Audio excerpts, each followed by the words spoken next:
What's up, YouTube? So last week I did a video exploring a technique for creating almost endless variations on FM leads, and I did that using Serum 2. There were a few questions from people asking how to do it in Vital. Funnily enough, actually one of the commenters responded that they had figured it out, but I still thought that this would be a good video to kind of cover the topic a little bit more because it did seem to interest you folks. So there's a couple of extra things that I figured out as well. So if you did figure it out on your own, there is some extra kind of information in here to make a bit more use of the technique, because Vital only kind of natively has 2 of the MPE parameters that we have available. So I figured out a really cool way of kind of adding an extra one. What I've done here is I've actually just taken this MIDI pattern from last week and I've just copied it over. I've left everything intact. What I'll do is just mute the delay sound for now, but we can kind of re-enable that where we do want to add a little bit more extra spice to the sound.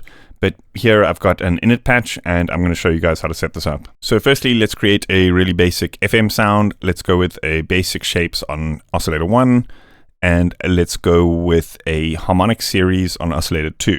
Let's turn down the volume on oscillator 2 and then set this FM mode to FM from oscillator 2, just like that. And then this parameter here, this will be like the timbre control, how much variation there is in the FM signal. Oh, actually, we also want to tune this down an octave. Hold Shift, that'll click the transpose into octaves.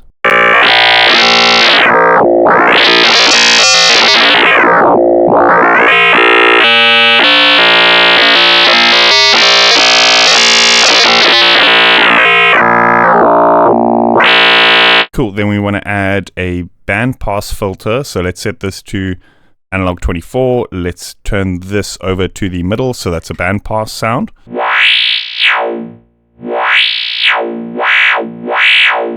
Cool, that sounds good for now. So how do we link up the MPE parameters? In Serum, to do that whole macro thing, you actually had to disable MPE, but in Vital you don't actually have to do that. We can leave MPE enabled or not, it doesn't actually really matter. So here what we can do is assign the pressure to the filter. I think that's how we had it last week. For those who missed out, I will explain the whole MIDI thing. So the idea here is, you know, the old school method of creating these kind of like cutty FM leads was to just randomize everything and then cherry pick the best parts. But here, if we just assign a bunch of these MPE parameters, we can just randomize parameters in the MIDI and we don't have to kind of do all that cherry picking. We can edit it. We have a little bit more definitive control over the actual final sound. So here, slide, this is kind of weird because I think this is supposed to be timbre, but in Bitwig, it seems to correlate to the pan note expression. So it's almost like we have one missing parameter, like one missing MPE parameter in Vital. We don't have the ability to directly send the timbre control to any of the parameters. Okay, so to set it up to sound as close to how we had it in the previous example, I found that attaching this slide to this parameter here, as well as this one here, so the slide will basically control our timbre, and then the workaround is in Bitwig, we have these modulators here, and one of the modulators is note expressions. I'm sure all other DAWs have the ability to assign note expressions to stuff in the synth. So here we actually, this is a weird thing about Vital, is that the mod wheel is actually exposed as a parameter. That's not always the case. Sometimes you just have access to the mod wheel via raw MIDI. So because of this, we can actually assign the timbre over here directly to the mod wheel. So now the Bitwig's timbre note expression gets converted into mod wheel data. So then here what we can do is assign this to anything else in the patch. So let's say, for example, the pan. What we would want to do though is go over to the matrix here and just set this to bipolar. So it's going to pan left, right, not just one way. Okay, cool. So now it should actually just play this MIDI very close to how we had programmed it.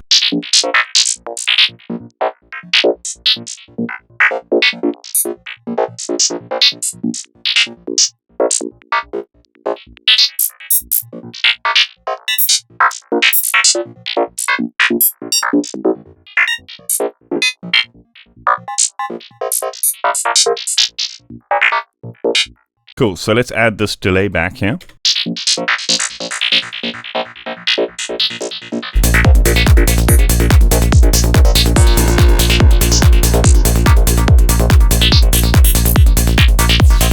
Okay, so let me explain the whole idea of the randomization.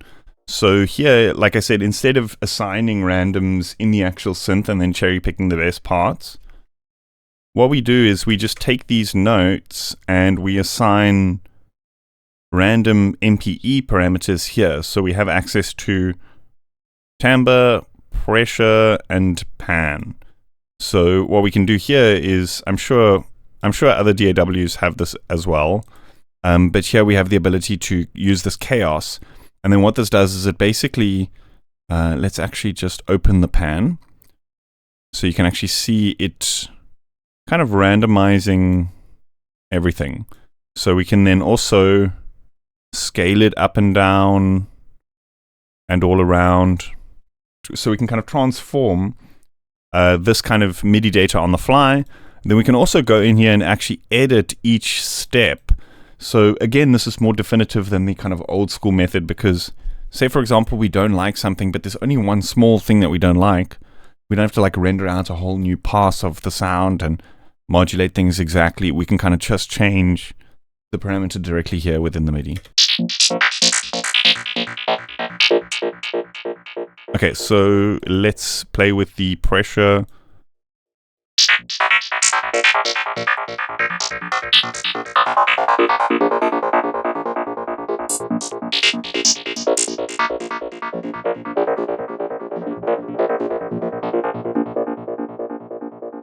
Okay, what I'm actually going to do in this instance is I'm just going to loop this just so you guys can hear exactly what I'm doing, because it gets a bit confusing there when it changes to the different MIDI pattern.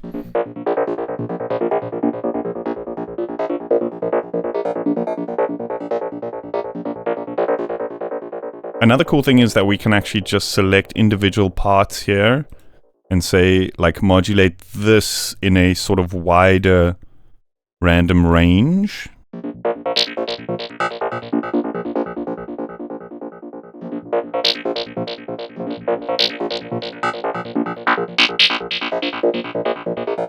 So it kind of gives the sound more dynamics. It's not just like random all over the place. It's a little bit more of a defined random.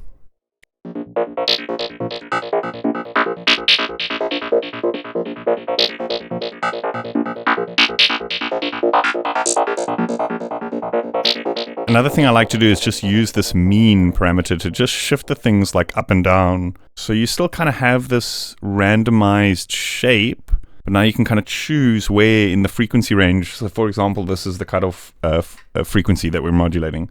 So you can kind of choose where in the frequency range that sound is going to sit, right?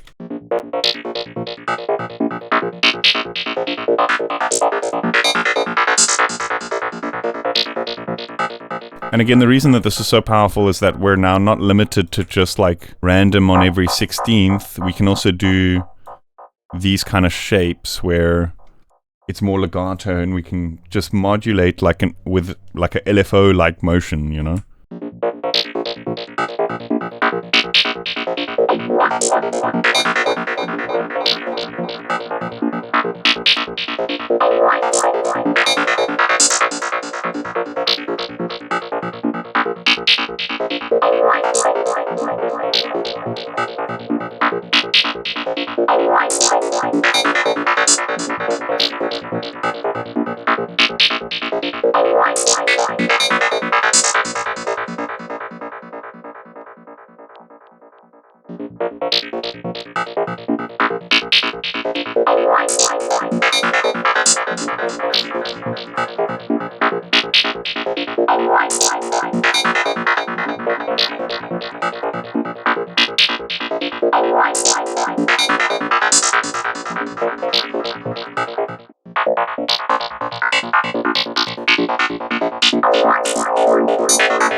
Another way I like to make variations is to like randomize a short part and then loop, and then like, let's say for example, loop these 3 steps over and over again, and then slightly change these. So again, using that like mean parameter, we can kind of go like slightly down each time, you know what I mean? So now in this instance, we can actually just duplicate the whole passage and just shift it further down like this. And then perhaps let's go like this and then reverse the part. So then it can kind of go upwards again. And then let's use the scale to kind of like spread it wider.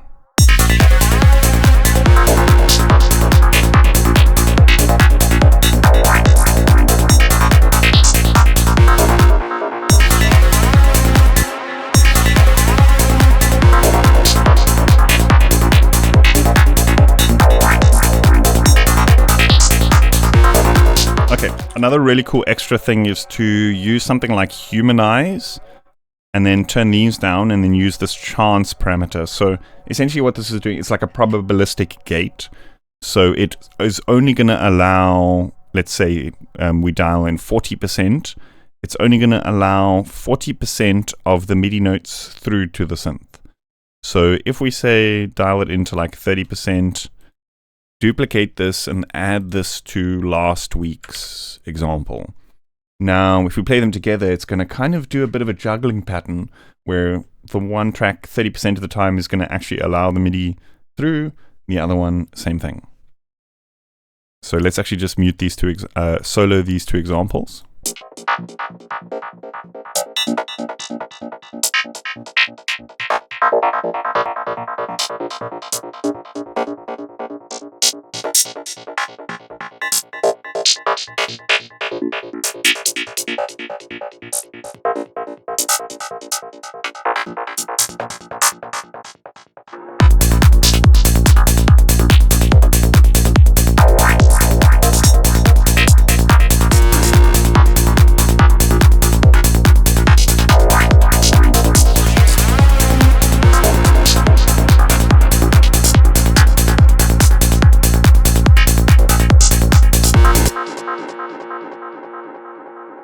I feel like it's still, and the EQ needs a bit of work. There's quite a, like the frequency is a little bit all over the place, but that's kind of the thing with FM, right? Isn't it?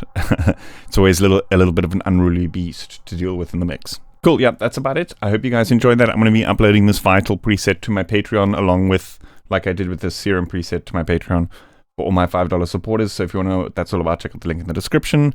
If you liked the video, please consider hitting that like button and subscribing to the channel if you haven't yet. I'll see you guys next time. Cheers.